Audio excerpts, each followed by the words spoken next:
കണ്ടോരൊക്കെ പറഞ്ഞു മദീനത്ത് ഒന്നൂടെ പോകണം. നടന്നു നടന്ന് മുത്തിന്റെ ചാരത്ത് ഒന്നൂടെ ചെല്ലണം. കണ്ടോരൊക്കെ പറഞ്ഞു മദീനത്ത് ഒന്നൂടെ പോകണം. നടന്ന് നടന്ന് മുത്തിന്റെ ചാരത്ത് ഒന്നൂടെ ചെല്ലണം.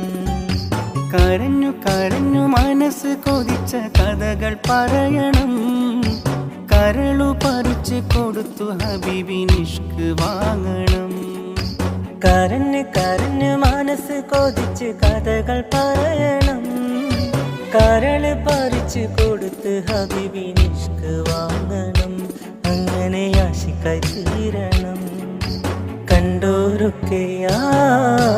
കണ്ടോരൊക്കെ പറഞ്ഞു മദീനത്ത് ഒന്നൂടെ പോകണം. നടന്നു നടന്ന് മുത്തിന്റെ ചാരത്ത്